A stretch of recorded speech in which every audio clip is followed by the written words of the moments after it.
Today's lab is the types of reactions lab, where I'm going to show you several different types of chemical reactions and show you how to both balance the equations and draw particle diagrams for them. The first reaction I'm going to show you is pretty straightforward. You've seen it before.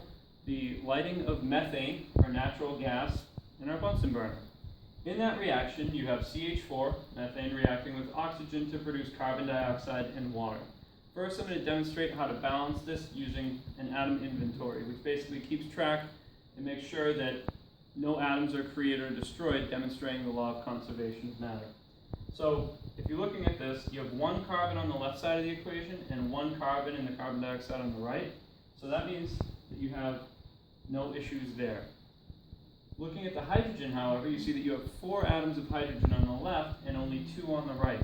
So what I'm going to do is put a coefficient 2 in front of here, saying that I have 2 water molecules, which would be a total of 4 hydrogen atoms. So now both hydrogen and carbon are balanced, and we can move on to oxygen. Looking at this, you see that you have 2 oxygens on the right side in the carbon dioxide, as well as 2 from the 2 water molecules. Don't forget to distribute that too.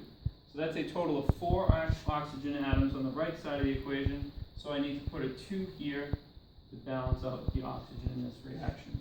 So I'm going to use the Bunsen burner to ignite a couple metals and perform synthesis reactions with oxygen in the air. Magnesium is going to combine with oxygen in a 2-to-1 ratio to form magnesium oxide product. Notice that magnesium is indicated as a solid by this S, oxygen is a gas, and the magnesium oxide product is a solid. I've drawn a particle diagram to show you visually that the atoms don't get created or destroyed. If you have 2 magnesiums, that shows as 2 separate elements, magnesium being represented by the square, oxygen being represented by the circle. You have 1 molecule of oxygen, which is 2 oxygen atoms chemically bound, producing 2 magnesium oxides, so 2 separate clusters of a magnesium and an oxygen atom. I'm going to have you balance and draw particle diagrams for all of the reactions that take place during this experiment. So now I'm going to light the magnesium on fire. I'll first light my Bunsen burner.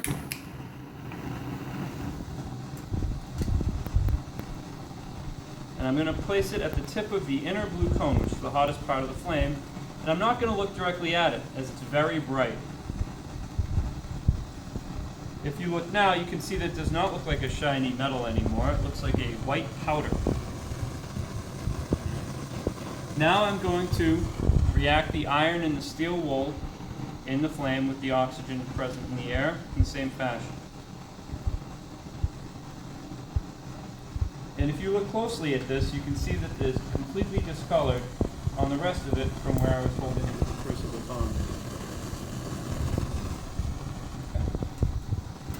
So those were both examples of synthesis reactions, where 2 things combine to form a single product, or a larger product.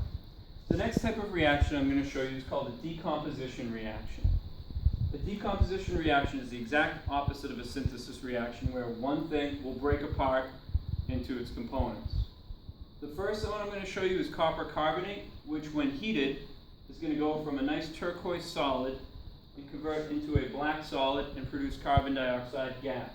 Notice I've indicated what state of matter they're in, using S to represent solid and G to represent gas. We're going to be able to test for the presence of carbon dioxide in this experiment by using a glowing splint, burning wood splint.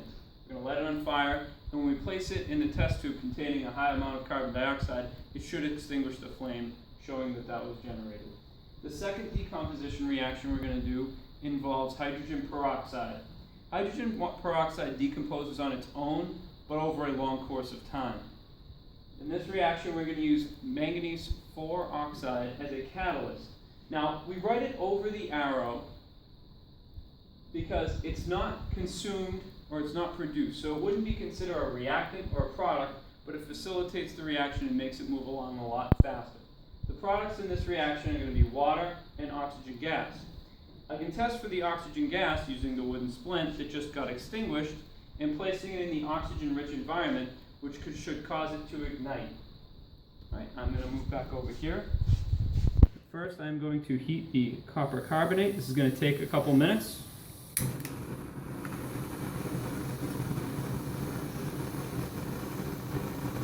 Notice I am heating it at an angle pointed away from anybody else, and I'm not holding the metal that I am touching with my fingers directly over the flame. Decomposite. Going.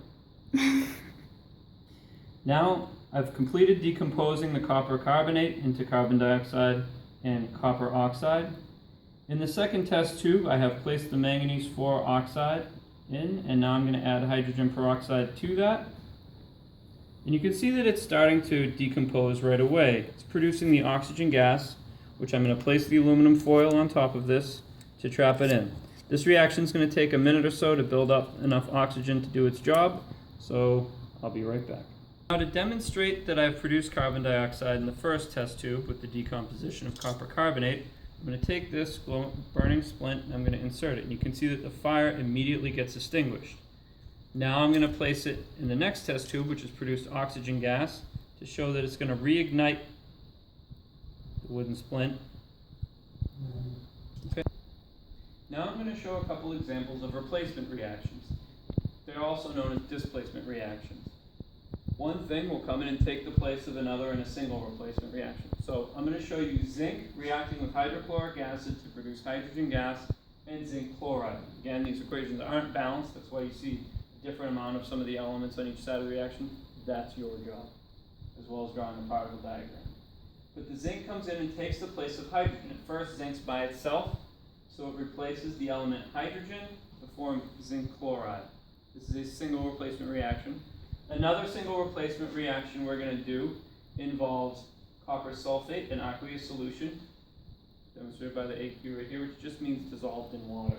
So zinc is going to take the place of copper, and you're going to see copper deposit on the zinc shot that I'm going to put in there. Okay, so we're going to move over to our lab setup,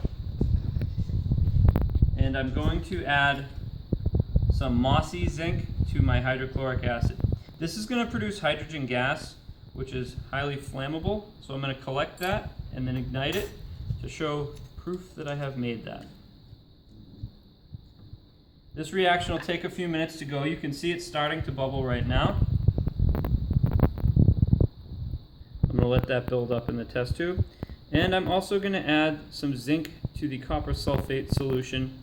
I don't need to cover this one because it's not producing a gas that I want to collect. It is just, you're going to see it tarnish over time. Now I'm going to show you that I've produced hydrogen gas by igniting it. I hope. So that was evidence that hydrogen gas was produced. It reacted with oxygen present in the air, and it produced water again. This reaction right here with the zinc in the copper sulfate solution, you can see that the zinc went from being a nice shiny silvery metal. Now it's coated with black deposit, which is actually the copper depositing as a solid. If I let this reaction run for long enough, what you would see is that the turquoise solution would eventually become clear, because the copper in the water is what gives it that nice turquoise color. Eventually that would be replaced by zinc in the solution, which is clear. Now I'm going to magically reappear over here at the board, and I'm going to show you a double replacement reaction. So calcium chloride is a soluble substance that dissolves in water, allowing it to be an aqueous solution.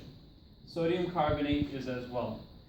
These two compounds are going to switch partners, and the calcium is going to combine with the carbonate, while the sodium will combine with chloride to form their products.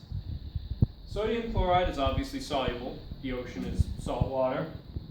The calcium carbonate, however, won't dissolve in water, and it forms a nice solid that is chalk, also in Tums, and that's the belt for this class to end.